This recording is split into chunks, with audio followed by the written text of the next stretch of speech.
하나님 말씀은 구약성경 민수기 6장 3절에서 8절까지입니다.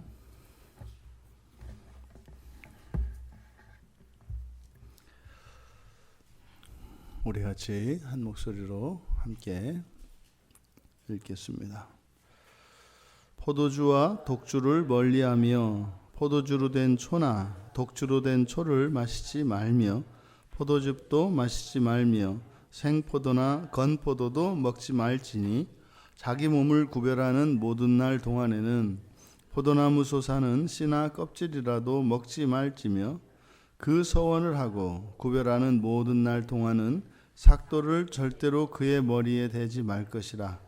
자기 몸을 구별하여 여호와께 드리는 날이 차기까지 그는 거룩한즉 그의 머리털을 길게 자라게 할 것이며 자기의 몸을 구별하여 여호와께 드리는 모든 날 동안은 시체를 가까이 하지 말 것이요 그의 부모 형제 자매가 죽은 때라도 그로 말미암아 몸을 더럽히지 말 것이니 이는 자기의 몸을 구별하여 하나님께 드리는 표가 그의 머리에 있음이라. 자기의 몸을 구별하는 모든 날 동안 그는 여호와께 거룩한 자니라. 아멘.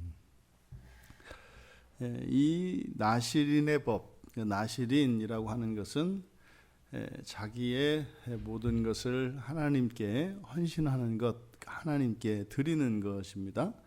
그것은 그의 평생이 나실인이 될 수도 있고 또 뭐 하루가 되었던 일주일이 되었던 한 달이 되었던 그것은 본인이 결정할 일입니다. 그래서 그것은 자원하여 자신을 하나님께 드리는 그것은 특별한 권세, 권리다. 그것은 우리의 어떤 공로이거나 희생이 아니라 하나님이 받아주시는 특별한 은혜다.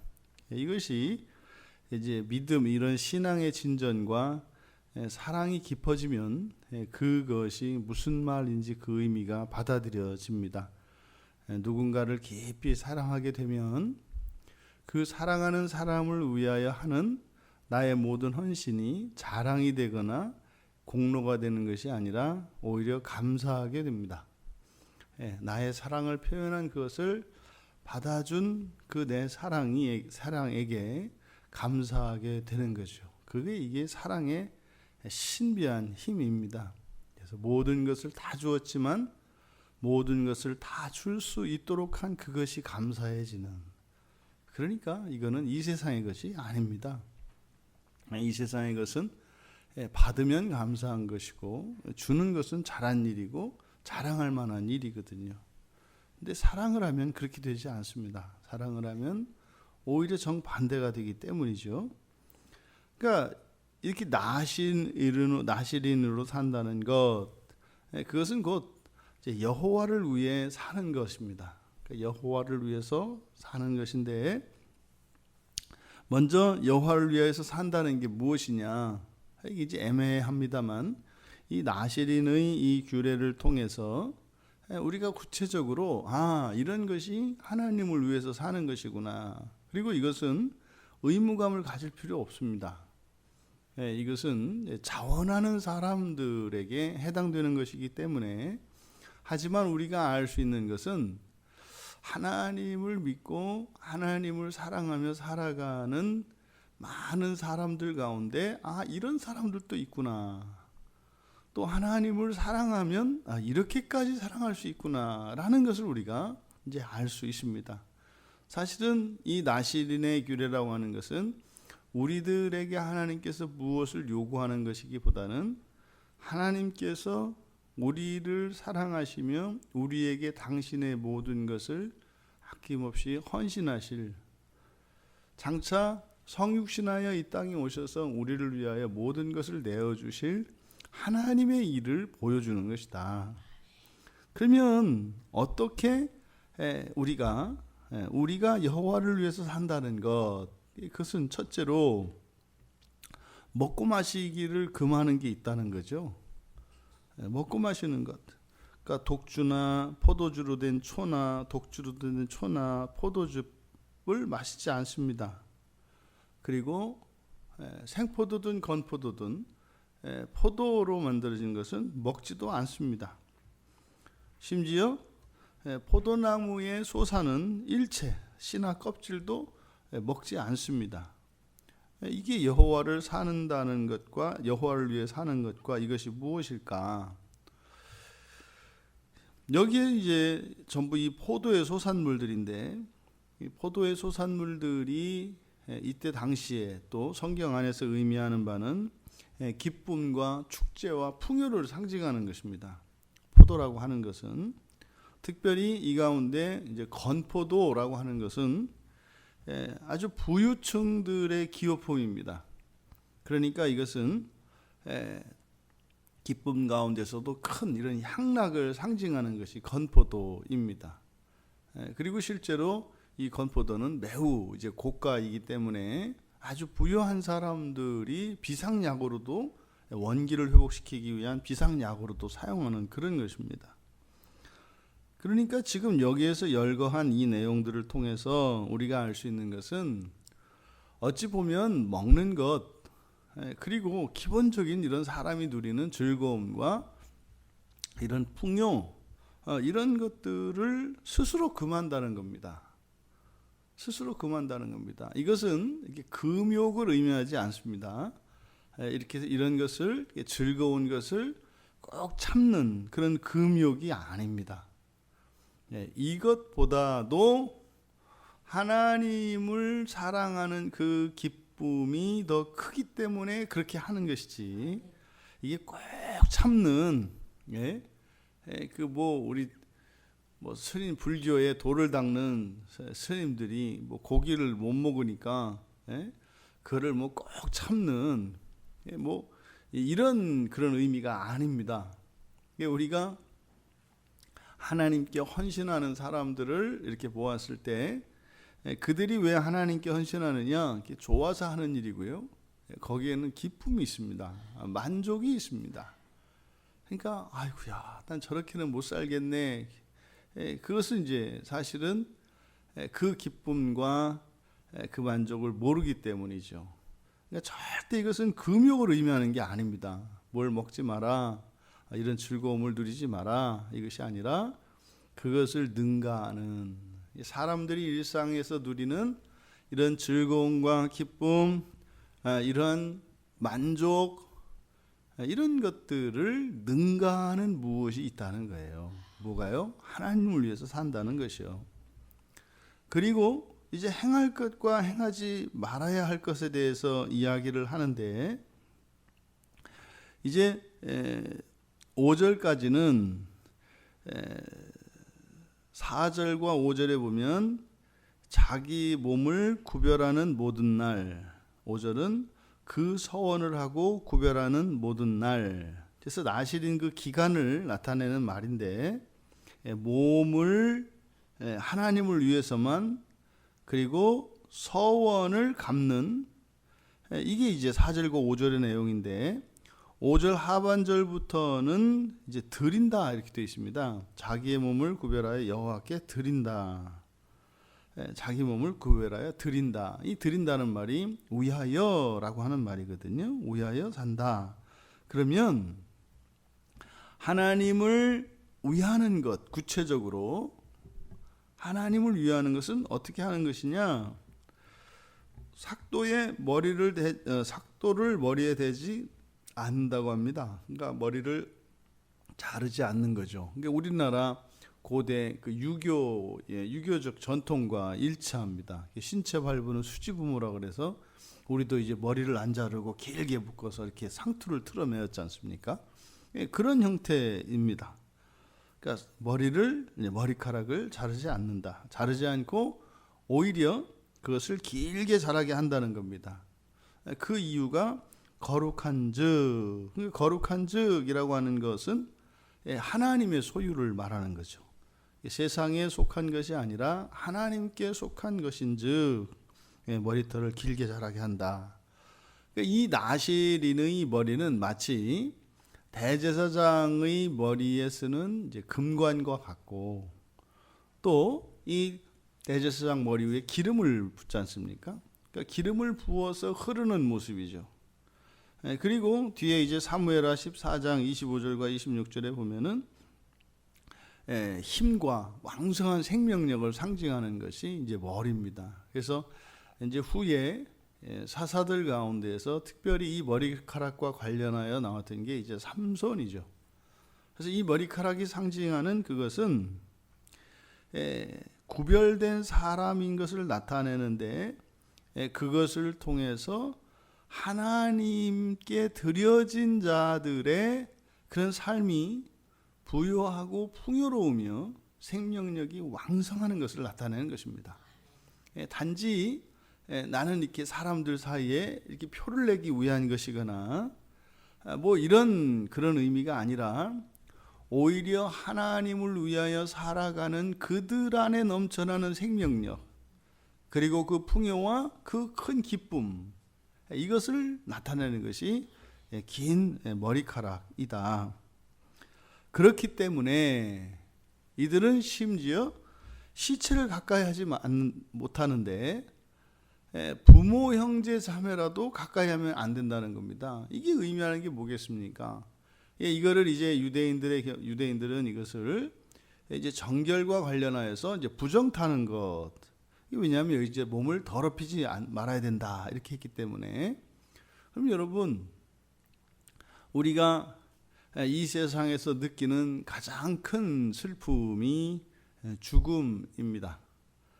사랑하는 사람과 이 죽음으로 이별을 할 때 그 슬픔은 가장 큽니다. 그래서 사람들이 이게 성장 과정에서 부모가 돌아가신 뒤라야, 부모님을 땅에 묻어본 뒤라야 이제 뭐 철이 든다 이런 얘기를 합니다. 그러면 그 애통해 하는 것이 무엇인지를 그때 처음 느끼게 되거든요. 실제로 부모님을 땅 속에 묻고 그 무덤 속에 부모님의 시신을 안치하고 났을 때 그때만 느낄 수 있는 우리의 감정이 있습니다. 그런데 그 아픔을 통해서 우리가 성숙하게 되죠. 근데 지금 이런 시신을 접촉하지 마라. 몸을 더럽히는 것이다. 왜 그럼 시신을 만지면 더럽힐까요? 거기서 무슨 뭐 이런 병균이나 이런 세균이 옮아져서 뭐 그러는 걸까요? 뭘까요? 이 죽음은 사실은 이 세상에서 사람들이 겪을 수 있는 모든 악들의 결집이고 총체고 결정판입니다. 죽음이라고 하는 것은 모든 악한 것의 최종적인 국면이 죽음이에요. 그러니까 이 죽음에 접촉만 해도 그것이 더럽혀진다. 여러분, 그러니까 이 죽음을 통해서 죽은 시신에 접촉하였을 때 그것이 더럽혀진다라고 하는 의미는 이렇듯 육체적인 불결을 의미하는 게 아니겠죠. 그것은 우리의 존재의 불결입니다. 존재의 불결은 악이 틈타는 것이거든요. 슬픔도 악입니다. 슬픔도 악입니다. 그러니 부모님이 돌아가셨을지라도 그 시신을 접촉하면 안 된다라고 하는 것은 이 세상에서 가장 깊은 정을 누리는 것이 보통 이제 부모, 형제, 자매인데 그 부모, 형제, 자매의 죽음으로도 슬퍼지지 않는 그 슬픔을 능가할 수 있는 그것이 하나님을 위하여 살아가는 사람들에게 있다는 거예요. 그러니까 이것도 이제 연애해 보면은 압니다. 연애에서 눈이 뒤집히면 뭐 그냥 부모 형제 할 거 없이 뭐 집도 뛰쳐나가는 이런 일들이 일어납니다. 이게 사랑의 눈이 멀어버리면은 그렇게 되죠. 그러니까 일반적으로 부모 형제 자매의 죽음이라고 하는 것은 가장 큰 인생에서 겪는 가장 큰 슬픔 중에 하나인데 그 슬픔이 들어오지 못한다는 거죠. 이게 다른 사람들에게 있어서는 이해할 수 없는 것이겠지만 바로 이 나실인들에게는 그러한 기쁨이 만족이 있다는 거예요. 슬픔이 없다는 게 아니죠. 그것을 능가하는 무엇이 있다라고 하는 것을 나타내고자 하는 것이다. 그러니까요, 서원을 지키기 위해서 또한 하나님만을 온전히 섬기기 위해서 해야 할 것과 하지 말아야 할 것들, 먹고 마시지 말아야 할 것들이 있는데, 이것이 의미하는 바는 어떤 이런 즐거움이나 이런 슬픔, 이런 감정 표현을 하지 못하도록 억압하는 것이 아니라 이 세상에서 누리는 우리가 이렇게 정신적으로 심리적으로 느끼는 그 모든 것을 초월하는 무엇이 있다는 것을 말하고자 하는 거예요. 세상의 즐거움을 초월하는 즐거움. 어느 정도로요? 가장 기본적인 이런 부모 형제의 슬픔마저도 그것을 능가하는 무엇. 이러한 초월적인 그러한 기쁨과 만족이 하나님만을 위하여 살아가는 그 일에 있다는 것을 나타내는 것입니다. 그래서 이렇게 하는 이유가 뭐다? 7절의 그 부분에 자기 몸을 구별하여 하나님께 드리는 표가 그의 머리에 있습니다. 그래서 앞에서 이 머리카락이 의미하는 바가 이런 힘과 왕성한 생명력을 상징하고, 또 이렇게 기름을 붓고 대지사장의 머리에 쓴 금관과 같은 것이다. 그러니까 긴 머리카락이라고 하는 것은, 긴 머리카락이 상징하는 것은, 그러니까 이 세상의 그 무엇과도 바꿀 수 없는 하나님을 위해서 살아가는 그 일이 그런 것이라는 거죠. 또 심지어 이 세상에서 이 세상의 그 어떠한 악도, 그것을 방해할 수 없는 그것이 바로 하나님 여호와를 위해서 살아가는 것이라고 말씀하고 있는 것입니다. 그러니까 지금 여기에서 열거된 이러한 그 많은 것들, 이런 것은 그것을 해야 되느냐 말아야 되느냐 뭐 이런 문제가 아니라 바로 하나님만을 섬기는 그 기쁨이 이 세상에서 누리는 기쁨을 능가하는 것이라는 거예요. 우리가 예수님을 처음 믿고 가장 맨 먼저 느끼는 것이 구원에 대한 기쁨과 감사입니다.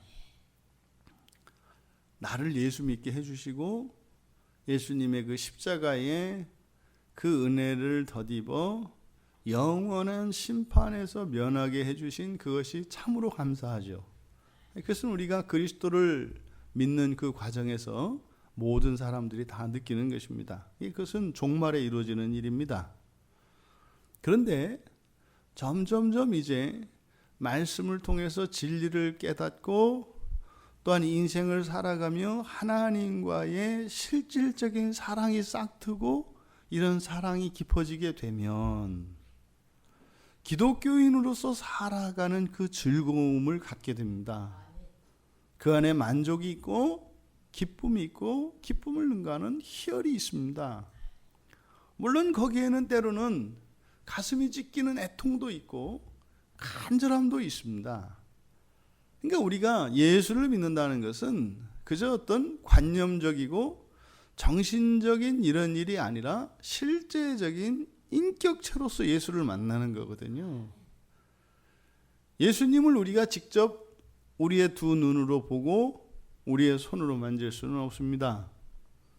그런데 그것은 마치 우리나라 같은 경우도 남한과 북한으로 이렇게 나뉘어 있어서 부모 형제라 하더라도 왕래하지 못하지 않습니까? 근데 거기에 있지 않아요? 또 지금 요즘에 이 코로나 상황 때문에 각 나라마다 이 운송수단들이 이 비행기가 이제는 운항을 안 하니까 오갈 수가 없지 않아요? 근데 실제로 있지 않습니까? 저 나라에 있습니다. 그런 거죠. 예수님은 실제로 살아계시거든요.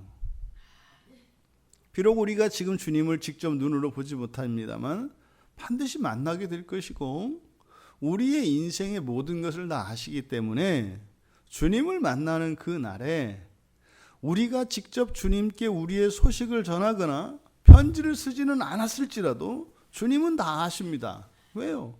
천사들이 하는 일이 그거예요. 단지 뭐 우리가 잘했나 잘못했나를 이렇게 감시하기 위해서 그러는 것이 아니라 우리의 안부가 궁금하시기 때문에 천사들을 통해서 우리의 모든 것을 다 알고 계세요.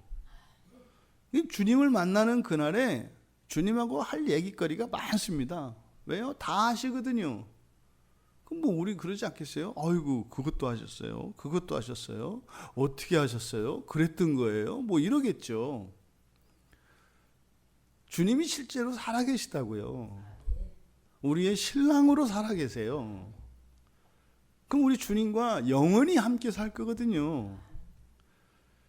그러니까 우리가 그저 기독교인이 된다는 것은 어떤 그런 종교를 갖게 되는 것이고, 이 세상을 살아가는데 좀 도움이 되고, 심리적인 안정감이 되고, 또 있으면 좋고 없으면 말 거지만, 죽는 날에 마지막에 가서 영원히 파멸하지 않고, 이렇게 부활을 한다는 그게 덤덤하거든요.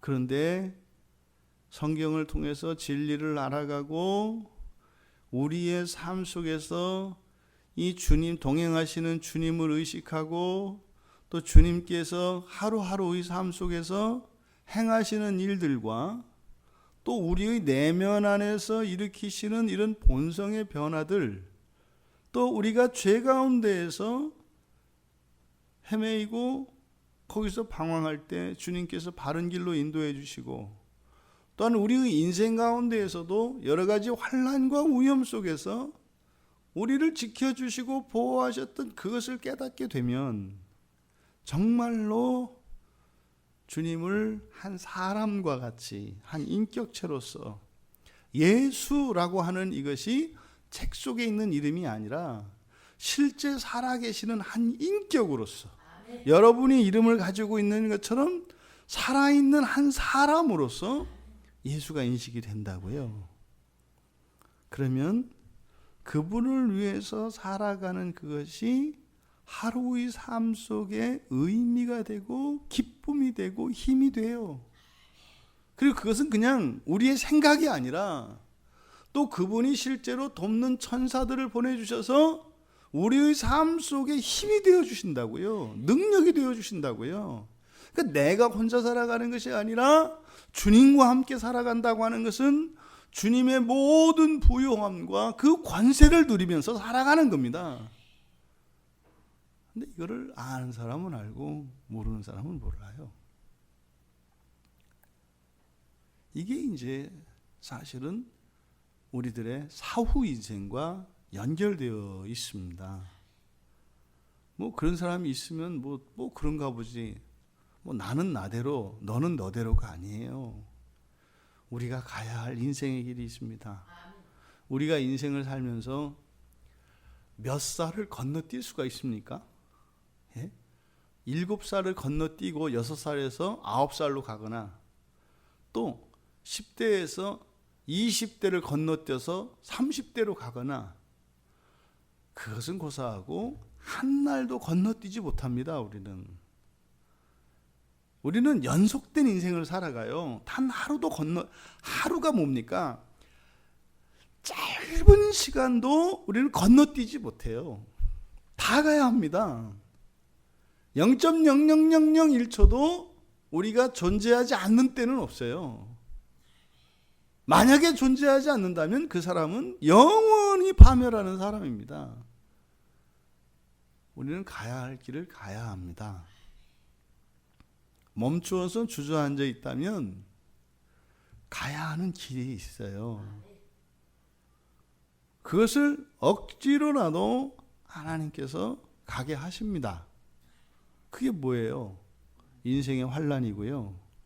사후의 지옥이라니까요. 이게 안 믿어지니까, 이게 감각이 안 되니까 그냥 아무 생각 없이 내 생각대로, 내가 하고 싶은 대로 그냥 가는 거예요. 아니 머리를 깎는다고 그게 죄야? 뭐 술을 마신다고 그거 뭐 죄야? 뭐 포도주를 왜 못 마시게? 이런 의미가 아니라는 거죠. 그래서 이 나시린을 통해서 보여주시는 것은 우리를 향하신 하나님의 완전한 사랑이 어떻게 나타날 것인가를 보여준과 동시에 우리가 인생을 살아가며 하나님을 어떻게까지 사랑할 수 있는 것인가를 보여줘요. 이 사랑은요, 다 느끼게 될 겁니다. 근데 이것은 시기적으로 앞서는 사람이 있고 뒤처지는 사람이 있고 죽고 난 뒤에 종말에 가서나 그렇게 되는 사람이 있다 이 말이죠. 근데 그것을 그냥 다 똑같은 선택지로 그동안 교회에서 배웠다고요. 아니라는 말이에요. 아니라는 말이에요. 이거는 살아 생전에 반드시 누려야 합니다. 이거 나시린이 되세요. 그렇게 되는 게 아니라니까요. 여호와를 위해서 사세요. 그렇게 되는 게 아니라니까요. 아니 이게 더 좋은데 어떻게 그렇게 좋아해요?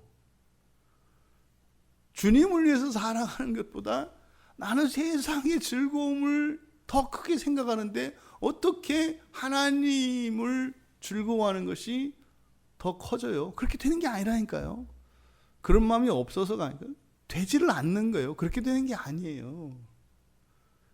그런데 지금 이 나시린이 보여주는 이것, 정말 하나님을 즐거워하고 기뻐할 수 있는 것 있다는 겁니다. 이런 사랑이 있다는 겁니다. 이게 우리들이 말하는 첫째 부활에 참여하는 사람들의 상태예요. 그러니까 이거를 바꿔서 또 이렇게 해야 된다, 이렇게 하면 안 된다 이 말이에요. 전심으로 인생을 다 드려야 된다, 그게 아닌 거죠.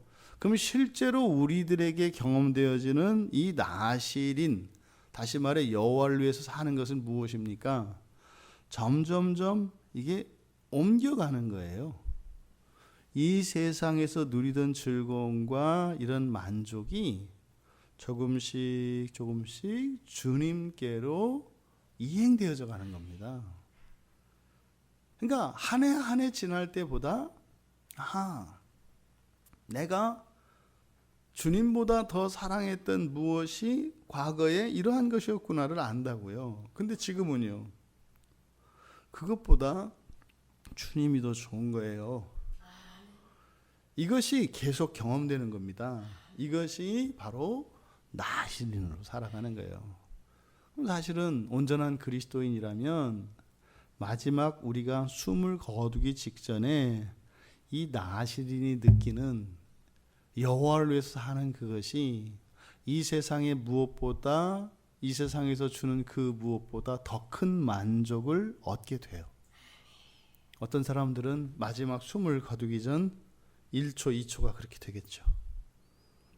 어떤 사람들은 1시간, 2시간, 어떤 사람들은 정말 복된 사람들은 한평생 그럴 수도 있겠죠. 여러분들은 여호와를 위해서 살아가는 이 시간이 어떻게 되기를 원하십니까? 그럼 논리적으로라면 길어야 좋은 거거든요. 모르지만 어쨌든 이 나시린으로서 여호와를 위해서 사는 것이 세상에서 누리는 즐거움과 기쁨과 만족보다 더 좋은 것이라니까. 최고로 좋은 거라니까.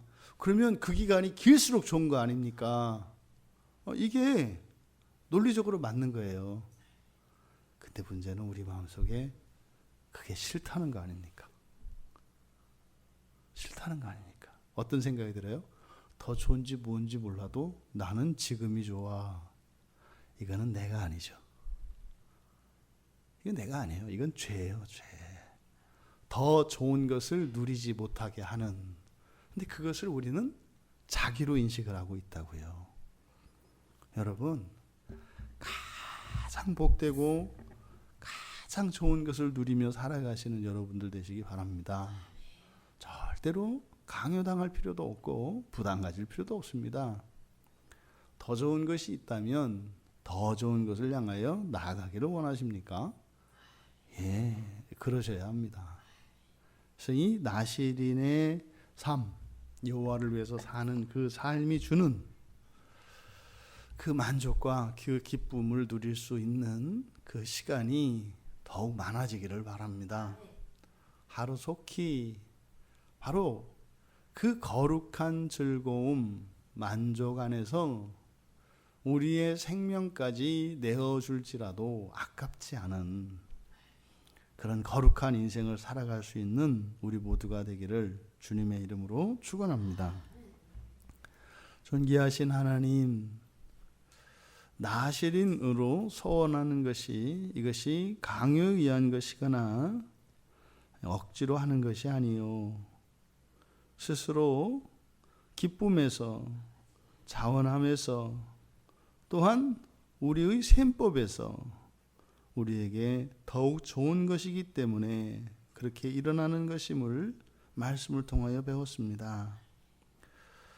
저희들의 모든 것을 버리면서까지도 여호와를 위해서 살아갈 수 있는 사랑과 기쁨이 누려질 수 있기를 원합니다.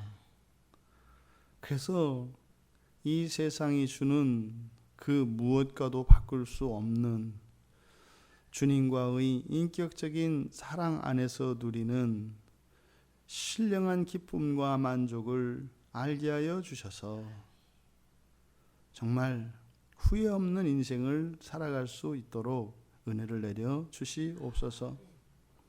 예수님이 우리를 위하여 이 땅에 오셨을 때 또한 주님의 마음이 어떠한 것인가를 저희들이 깨닫게 되었습니다.